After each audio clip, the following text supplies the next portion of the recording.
से ऊपर, उसको सॉल्व कैसे करें, उसके लिए सॉल्यूशन है। आपके अगर कोई कस्टमर यूएई, कुवैत या सऊदी में रहते हैं, बहुत लोग रहते हैं, अगर इन 3 देशों में है तो लाइफ पॉलिसीज का प्रीमियम कितना भी हो, लाइफ पॉलिसीज में, लाइफ है not pension, just life policies कितनी भी हो, इवन यूलिप हो, there will be no tax, there will be premium if it is above 5 lakhs, we know it is taxable income. Premium about 2.5 lakhs in ULIP, we know it is, the returns are taxable. But for people living in these 3 countries and they are paying premium on these policies, वो पैसा जो भी maturity उसकी आएगी, जो भी income आएगी, वो उस पे टैक्स नहीं लगेगा। लेकिन सेम कंट्री में रिपैट्रिएट होता है नहीं, ये आदमी उस देश में रहना चाहिए। मैच्योरिटी के समय जब इनकम आ रही तब उस टाइम पे, और बीच में अगर वो वापस आए तो इंडिया वाला टैक्स लगेगा। लेकिन अगर वो वहां पर 180 दिन से ज्यादा रहता है तो वहां का रहेगा, तो उस आदमी को कोई टैक्स नहीं लगेगा, क्योंकि इंडिया में टैक्स नहीं है और उस इन तीनों देशों में वैसे भी टैक्स नहीं। यहाँ पे भी दे देंगे, वहां पे भी दे देंगे, जो पेमेंट से लेना देना नहीं है, ये आदमी कहां रह रहा है उस पर डिपेंडेंट। पेमेंट कहां से आ रहा है, इंडियन अकाउंट से आ रहा है, फॉरेन अकाउंट से आ रहा है, हम कहां भेज रहे हैं, उस इररिस्पेक्टिव ऑफ दैट हमें तो पासपोर्ट के पेजेस चाहिए, आदमी का रेजिडेंट कार्ड चाहिए जो उसके जेब में रहता है कि भैया वो आदमी 6 महीने से ज्यादा उस देश में रह रहा है कि नहीं, यही प्रूव करना है बस। और मैच्योरिटी टैक्स भी हो। अगर कस्टमर ने 1 करोड़ का एफजी प्लस में प्रीमियम पे किया और वो दुबई में रहता है, सारी इनकम टैक्स फ्री। यूलिप के लिए सेविंग का मतलब यूलिप का ऑल्सो सेविंग, मतलब इंडिया में कोई टैक्स नहीं है, इंडिया में कोई टैक्स नहीं है, ठीक है। और ये देशों में तो टैक्स लगता है क्या? नहीं, सबको पता है ना। सेम थिंग पेंशन प्लान पे, पेंशन और एन्युटी, मान लो आपने एफजी पेंशन भी दिया, एग्जांपल दे रहा हूं, ठीक है, और कस्टमर यूएई, कुवैत, सऊदी और कतर, इन 4 कंट्रीज में रहता है, तो पेंशन भी टैक्स फ्री है। बाकी कंट्रीज के अंदर यूएसए, यूके, जर्मनी और इन सब कंट्रीज में उसको टैक्स रेजिडेंसी सर्टिफिकेट देना पड़ता है, थोड़ा सा महंगा है, बट अगर वो दे देगा तो वो भी टैक्स फ्री होगा। बट इन देशों में अगर कोई रहता है तो उसको पासपोर्ट के पेजेस देने और रेजिडेंट कार्ड देने, कंप्लीटली टैक्स फ्री है, कंप्लीटली टैक्स फ्री है। सो अगर आपके कस्टमर्स कोई जानकार इन देशों में रहते हैं तो आपको क्या करना चाहिए? बिल्कुल मिल के आना चाहिए, पहले अपॉइंटमेंट फिक्स करना चाहिए। और अभी ये सीजन है when people are coming, this is a time to pitch, because market में किसी के पास ऐसा प्रोडक्ट नहीं है और मार्केट में ऐसी अंडरस्टैंडिंग भी किसी के पास नहीं है। ये टैक्स के रूल साफ साफ है, double taxation avoidance agreement between India and these countries, it clearly says अगर ये आदमी उस देश में रहता है तो ये इनकम उस देश में टैक्सेबल हो, यहां नहीं हो, तो उस देश में तो टैक्स ही नहीं, ठीक है। सर 2023 में मतलब इन्वेस्टमेंट किया दुबई में जाके, 20 साल इधर रह गया और 2033 में रिटर्न गया, बिल्कुल free. At the time of maturity, at the time of income वो कुछ देश में है, बस ठीक। रेजिडेंट कार्ड और पासपोर्ट पे,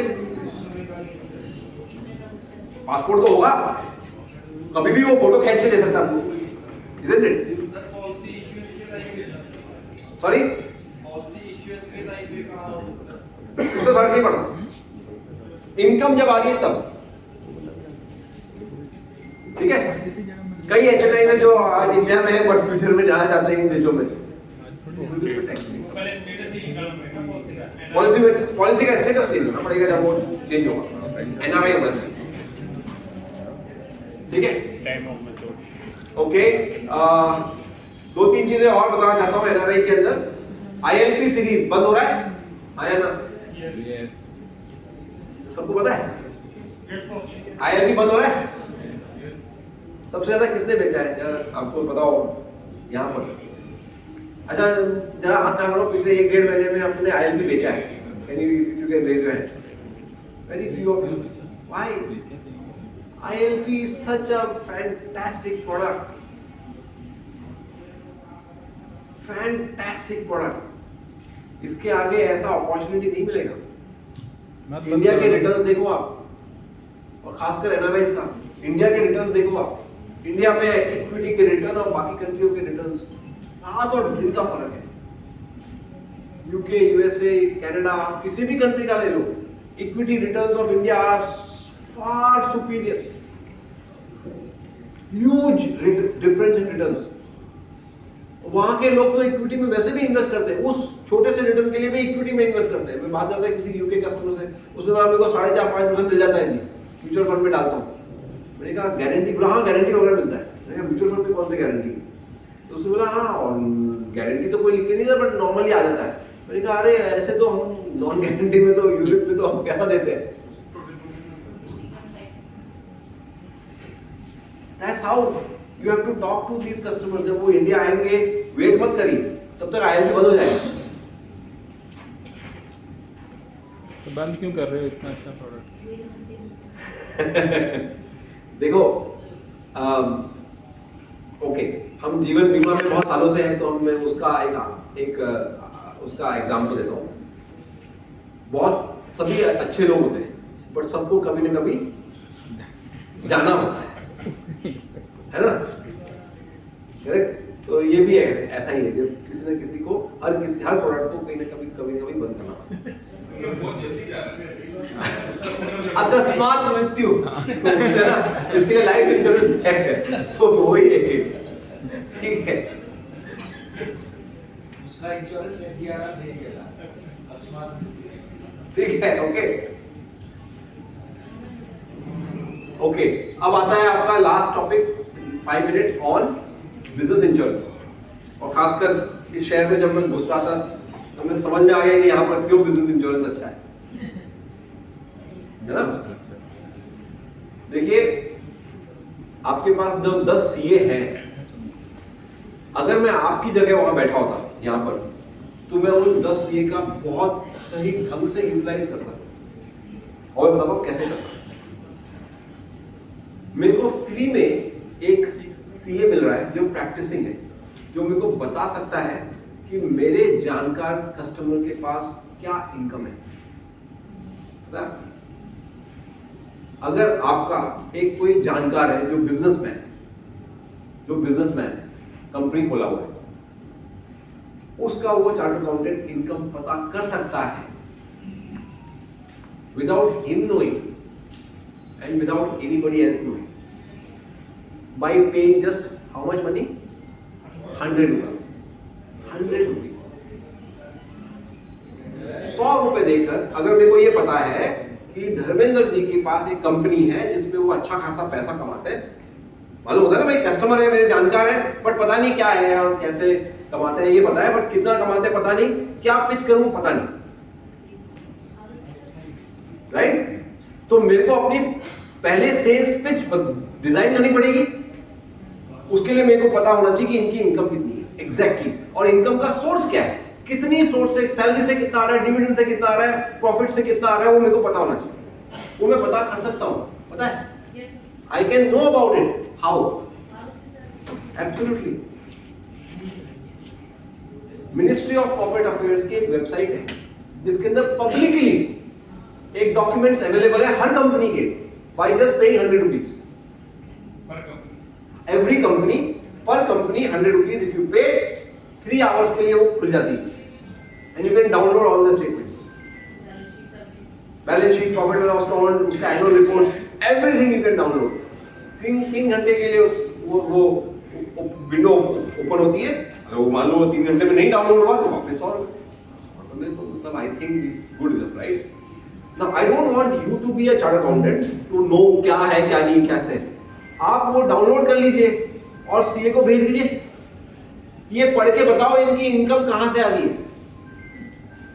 वो तो जानते हैं ना, by reading he will understand, he will know okay salary से मेरे को 1 करोड़ रुपए आ रहा है, डिविडेंड से मेरे को 10 लाख रुपए आ रहे हैं और बाकी जो है वो कंपनी में रिजर्व पड़ा हुआ है और कंपनी में जो पैसा है उसका यूटिलाइजेशन कैसे हो रहा है, क्या कंपनी में पैसे की जरूरत है और इन्वेस्ट करने की, या कंपनी में ऑलरेडी पैसा इन्वेस्टेड है, तो बचे हुए पैसे वो कहां इन्वेस्ट कर रहे हैं। बहुत सारी कंपनियां फिक्स्ड डिपॉजिट में इन्वेस्ट कर चुकी है, म्यूचुअल फंड में इन्वेस्ट कर रही है, क्यों बिजनेस में नहीं कर रही है, क्यों बिजनेस ऑलरेडी इतना बड़ा हो चुका है कि उसमें इन्वेस्ट करने का कोई अपॉर्चुनिटी नहीं है। तो क्या इससे मैं पिच बना सकता हूं मेरी? Hello, I can say sir आप 10 लाख का डिविडेंड ले रहे हो, उस पे आपको करीब करीब 50, 55, 60% का टैक्स लगता है। मेरे पास एक अपॉर्चुनिटी है जिससे आप बहुत आसानी से अपना टैक्स बचा सकते हैं और आपको इनकम आएगी अपने अकाउंट में at a lower tax rate. Example देता हूं, अभी कुछ दिन पहले I was talking to one of the customers, big high value क्या बोलूं, हाई वैल्यू भी कम है, super ultra HNIs, and when we have to go, the good thing in sales is you have to go prepared, isn't it? I can go, I can say, oh, I am a CA, I can talk about life insurance and all. उसको इतना impactful नहीं, उसके बाद वैसे ही उसकी company में 15-20 CA हैं जो उनको एडवाइस करते हैं। मैं जाके उनको क्या एडवाइस करूंगा? तो मेरे पास मालूम होना चाहिए कंपनी के वेबसाइट्स में, कंपनी के अकाउंट्स में क्या क्या है। I went through that details of the documents one day prior and I made my pitch. मेरे को दिखा 1,56,00,000 रुपए की सैलरी ले रहे हैं,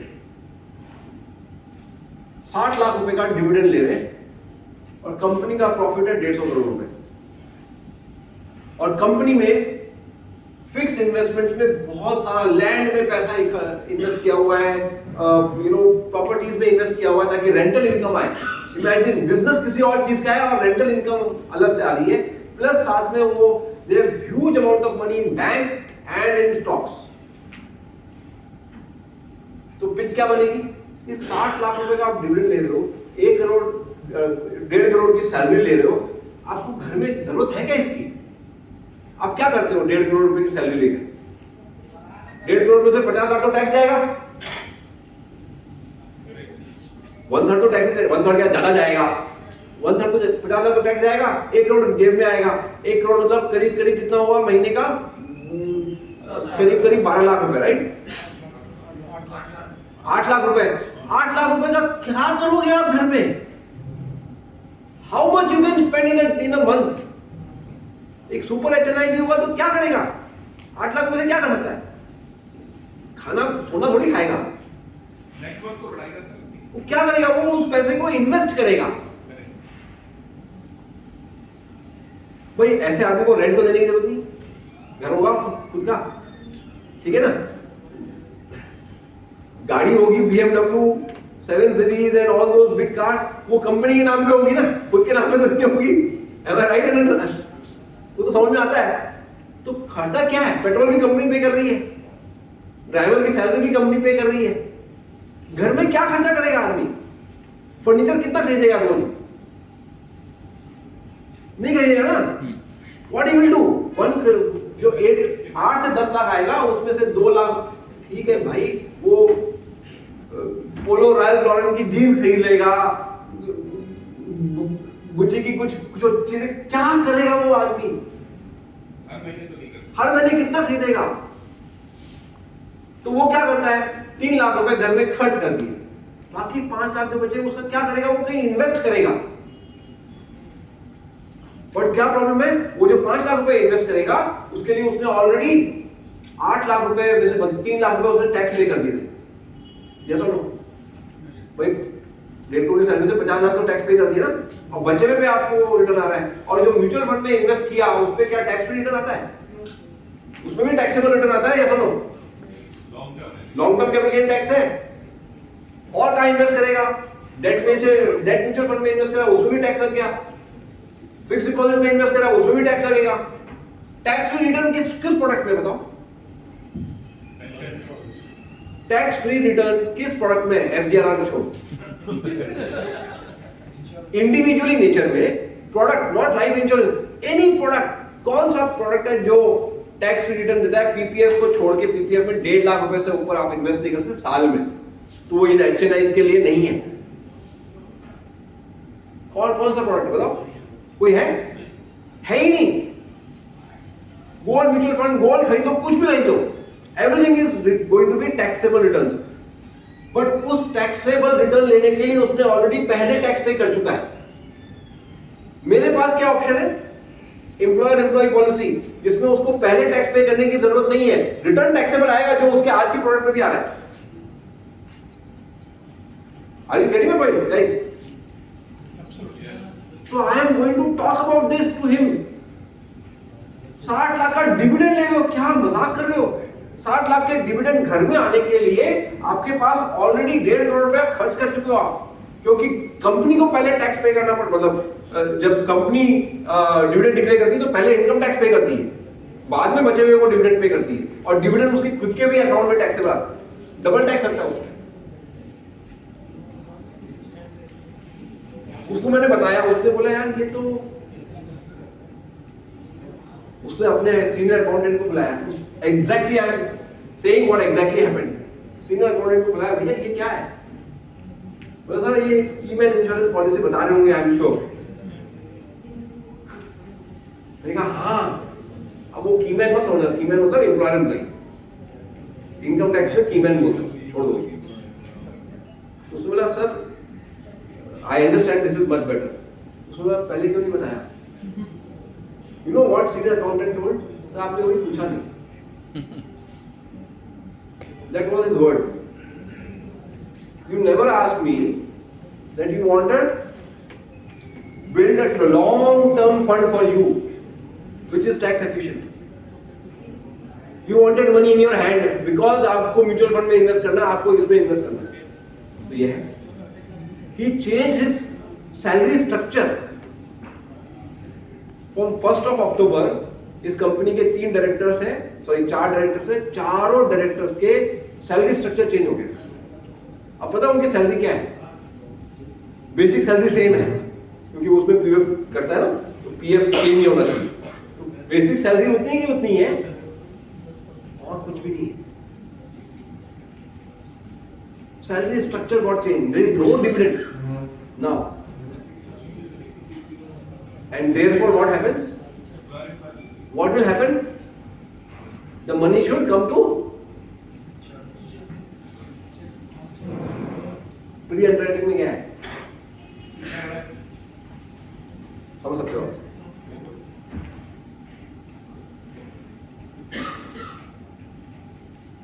इसके लिए मेरे को क्या करना चाहिए? ये डॉक्यूमेंट डाउनलोड करवा के सीए को बोलो ये लो 100 रुपए डाउनलोड कर ले भाई, तो समझा दे क्या है इसका structure. Can I discuss with him for 10 minutes? Will our CA the list which I shared, can he give you 10 minutes? Hello, 10 minute दे सकते हो आपको? दे सकते ना? क्या फीस ले रहे हो 10 मिनट की? कुछ भी नहीं ले रहे, आप आधा घंटा लो, बट बोलो कि मेरे को ये कंपनी है, ये आदमी है, इनका मेरे को बताओ। आप अगर आदमी का भी नाम दे दोगे ना, कंपनी का नाम नहीं दोगे, आदमी का नाम दे दोगे, तो भी वो निकाल देगा, क्योंकि हर डायरेक्टर का एक दिन नंबर होता है, उसके बेसिस पे कंपनी का नाम आ जाता है और उस कंपनी का फाइनेंशियल डाउनलोड कर लेते हैं। By the way that customer who I am talking about has a director of 7 companies. बाद में मालूम पड़ा अच्छा वो इसकी भी है, वो अच्छा वो भी है, अच्छा वो भी है, वो तो अभी आगे है। But that's the way it has to be done. It's free of cost, available. CA with you. You have to utilize it in a smart way. Yeah. बाकी last on the business insurance part is a term insurance. HNI customers. ये बहुत सीखा होगा, I am sure आपको सिखाया होगा traders ने, but utilise बहुत कम लोग करते हैं। एक एग्जांपल है, सुपर HNI का सबसे बड़ा प्रॉब्लम क्या है? बिल्कुल, और सबसे दूसरा बड़ा प्रॉब्लम है how to stay rich. Life insurance is not for poor people, life insurance is for rich people to stay rich. ठीक है, ये याद रखिएगा। जीवन बीमा अमीरों के लिए है ताकि वो हमेशा अमीर रहेगा, उनके परिवार अमीर रहे। गरीबों के लिए नहीं है सर, किसी गरीब को अमीर नहीं बना सकते लाइफ इंश्योरेंस ना, आपको पता है राइट। ये एक एग्जांपल है और ये प्रैक्टिकल एग्जांपल है which is applicable in every city, in your city also. एक कस्टमर है जिसके पास 80 करोड़ के एसेट्स है, HNI। अब बताओ बिजनेसमैन के पास क्या सारा एसेट कैश में होता है क्या? बताओ जी, पीछे वाले लोग, कैश में होता है? बिजनेस में लगा होता है, प्रॉपर्टी में लगा होता है, कहीं कहां लगा होता है, कहीं कहां लगा होता है, कैश में दूसरा पैसा होता है, isn't it? अभी बिजनेसमैन है, बहुत एग्जांपल है, you can just take inspiration from this. 80 crore का एक एसेट वाला बिजनेसमैन है, उसके 3 बच्चे हैं। वो चाहता है कि भाई जिंदा हूं तो मेरे पास है पैसे, कोई टेंशन नहीं है, लेकिन मेरे मरने के बाद में जब भी जाऊंगा 3 बच्चों में इक्वली डिवाइड होना चाहिए ताकि झगड़ा नहीं हो। अभी 80 करोड़ जो कैश में नहीं है, फैक्ट्री में लगा हुआ है, बिजनेस में लगा हुआ है, स्टॉक्स में लगा हुआ है। स्टॉक मतलब नॉट स्टॉक्स, शेयर नहीं, स्टॉक इन ट्रेड, सामान में लगा हुआ है, रॉ मटेरियल में लगा हुआ है, फिनिश गुड्स में लगा हुआ है, सब में लगा हुआ है पैसा। कैसे डिवाइड करोगे? करके बताओ मैथमेटिक्स।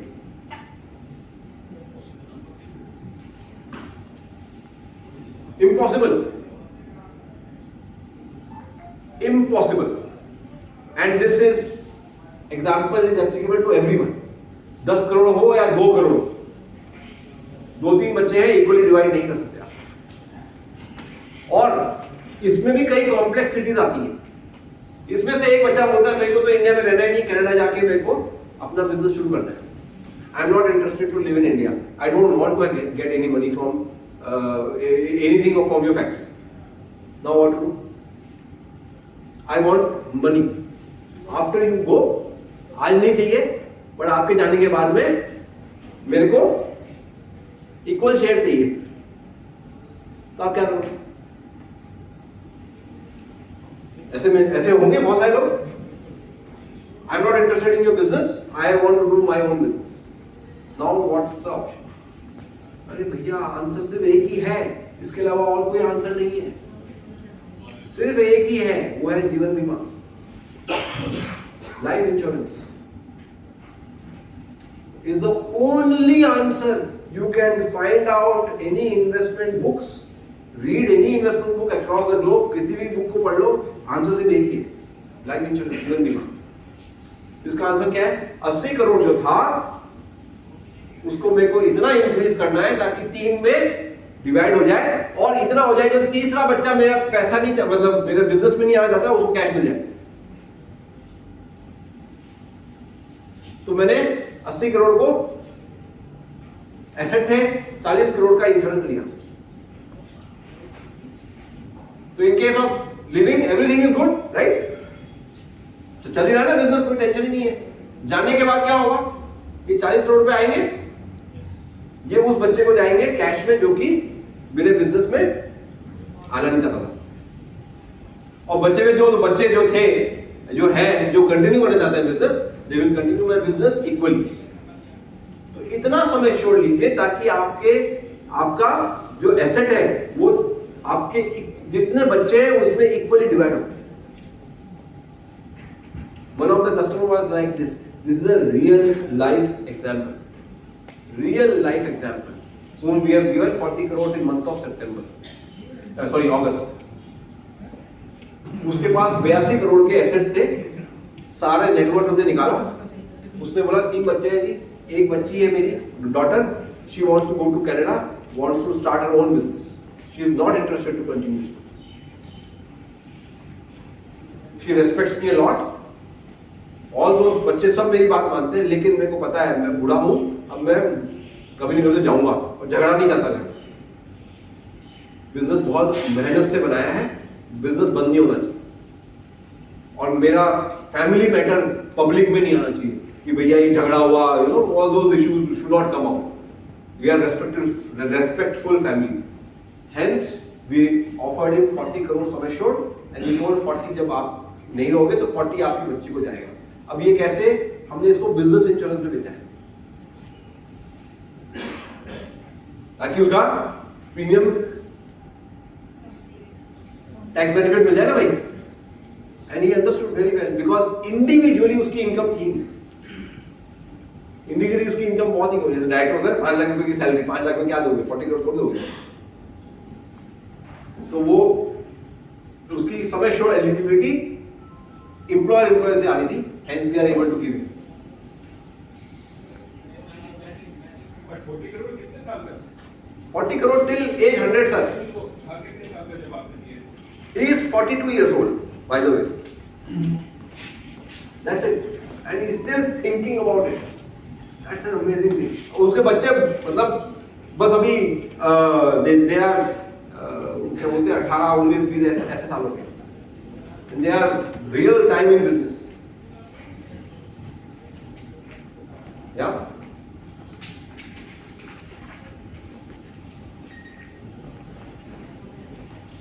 बाकी आप समझदार हैं, बिजनेस इंश्योरेंस को समझते हैं. FG pension, FGRR. तो FGRR also can be given in business insurance. However उसकी स्टोरी हम कुछ बिल्ड करना चाहते हैं जितेंद्र. अभी हमें टैक्स की क्लैरिटी हमने मांगी है और हम चाहते हैं कि वो टैक्स फ्री आए. राइट. टैक्सेबल है वो तो पता है बिजनेस इंश्योरेंस, वो तो मालूम है. बट हम उसको किसी और तरीके से समझाना चाहते हैं कि ये FGRR is not a life policy, it's a pension policy. Therefore, after assignment, it is not, section 1010D is not applicable, right? Section 1010D तो life insurance पे ना, तो section 1010D तो applicable होगा ही नहीं. क्या section 1010A? Even after assignment, it will be applicable on FGRR. We are seeking clarity from our tax experts. EY, KPMG, and one of the largest or biggest law firm, which is talks very high about tax. They are all giving their opinion, framing their opinion, because this is the first time we are coming upon employer-employee platform for that. तो आने दो एक बार, आएगा तो definitely आएगा. तो summarize करूँगा. पहले हमने क्या सीखा था? FGRR. FGRR याद आ रहा है? Yes. Section 1010A. Multiple policies allowed, however, सबकी मास्टर पॉलिसी एक ही होगी, प्रीमियम पेमेंट एक ही होगा, पॉलिसी डॉक्यूमेंट एक ही आएगा, उसका इश्यूएंस भी एक ही होगा, everything will be one. Second हमने देखा कौन सी अपॉर्चुनिटी, एनआरआई. तो आप सब लोग, I am sure you will utilize this opportunity. And third is your business insurance which talks about tax free benefits using CA. ठीक है. So that's all from my side. Thank you so much for listening to me.